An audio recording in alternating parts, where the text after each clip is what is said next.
Dalam urusan status najis, para ulama sepakat statusnya najis.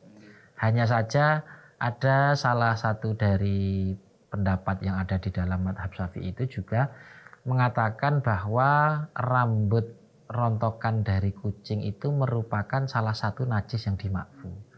Salah satu najis yang dimakfu, sehingga kalau kita sholat kemudian ada mungkin 1 bulu, 2 bulu kucing yang ada nempel di baju atau yang lain sebagainya, itu dianggap najis. Tapi ada ulama itu dimakfu. Dimakfu itu artinya tidak dimaafkan, tidak apa-apa, sehingga tidak mempengaruhi terhadap sholat kita.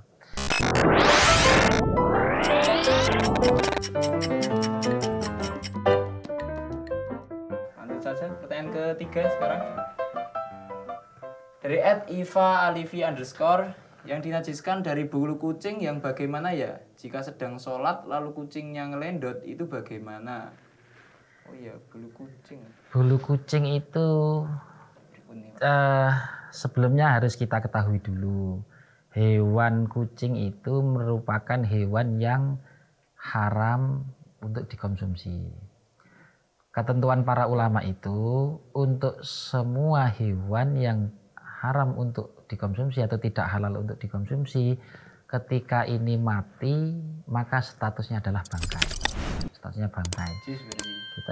Kalau itu statusnya bangkai otomatis akan menjadi najis. Nah, begitu juga dalam permasalahan bulu, yang dihukumi oleh para ulama itu bukan hanya ketika hewannya mati, tetapi anggota potongan dari hewan yang tidak halal ketika terpisah, maka anggota yang terpisah ini dihukumi hukumnya sama layaknya bangkai, sehingga hukumnya haram. Nah, bulu kucing ini bukan haram, maksudnya najis ya, maaf ya, najis. Begitu juga bulu bangkai. Pada dasarnya bulu kucing ya, bulu kucing. Pada dasarnya bulu kucing yang rontok itu statusnya tetap najis. Bagaimana ketika kucing itu mati, najis karena statusnya bangkai. Begitu juga dengan kulit bulunya. Ketika bulunya ini terlepas, statusnya adalah najis. Sehingga sebagai langkah hati-hati kita ya, kalau kita itu mau sholat semisal ya, jangan mendekati kucing dulu lah. Atau mungkin kalau kita habis pegang kucing ya, kemudian ada rontokan-rontokan ya dibersihkan atau mungkin kita ganti baju.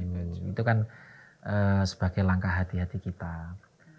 Terus kemudian, tapi kalau memang hal ini sangat sulit dihindari, sebagaimana di dalam mazhab Syafi'i sendiri itu kan kita mengenal istilah najis ma'fu.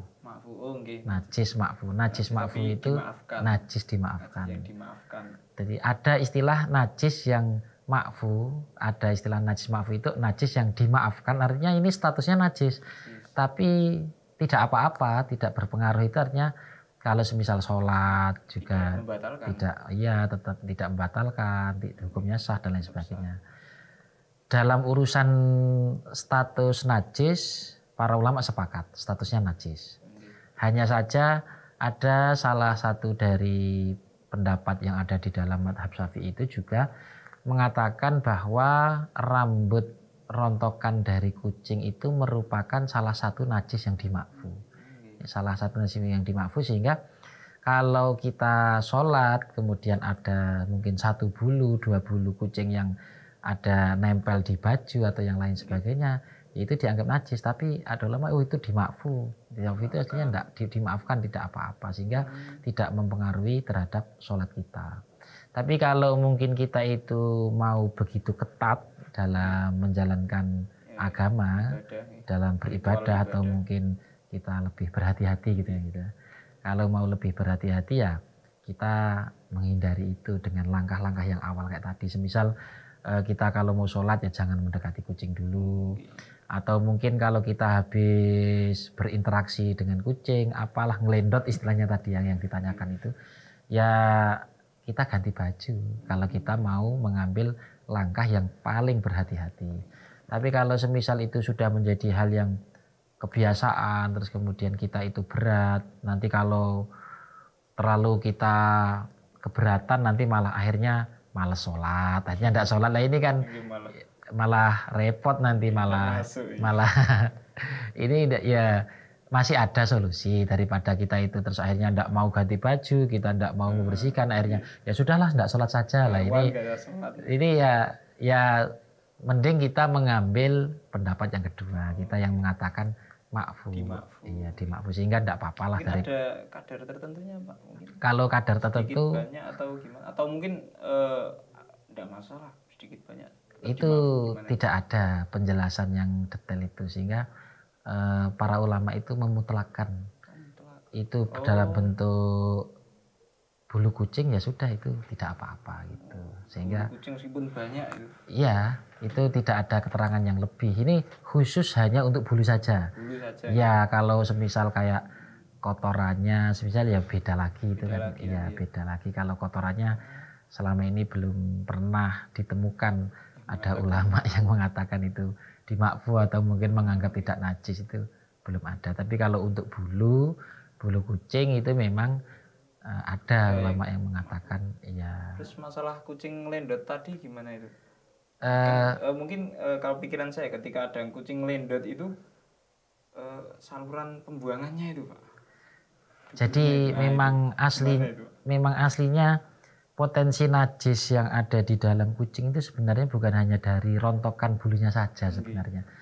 Mungkin kucing yang nggak pernah dirawat atau mungkin nggak pernah dimandikan itu kan, iya nggak pernah dicebokin, itu kan ada potensi tempat keluarnya kotoran dari kucing itu kan potensi najis. Lah itu kalau makan bangkai tikus ya jelas nggak mungkin mau berkumur ya, itu sebenarnya juga potensi najis.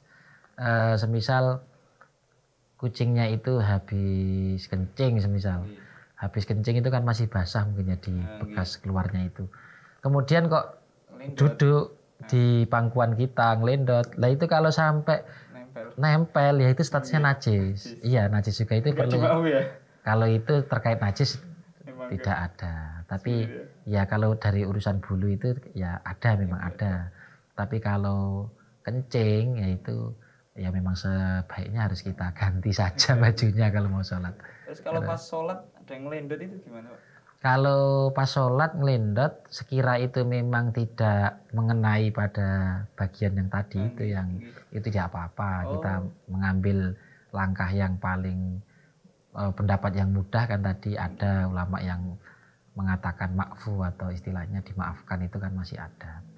Baik dalam sholat juga tidak apa-apa, asalkan kayak tadi kita itu tidak sampai terkena kotorannya kucing gitu, yang ada di bekas tempat keluarnya. Enggak ditempel itunya. Ya, kalau sudah kita terkena yang bagian situ, yang bagian kotoran kucing, tempat kotornya kucing, yaitu potensi najis, sehingga ya itu perlu untuk hati-hati gitu dalam menjaga ritual ibadah kita, agar mungkin ibadah kita lebih mantap, lebih yakin keabsahannya seperti itu. Ya. Seperti itu ya. Pertanyaan yang ketiga. Lanjut pertanyaan yang selanjutnya.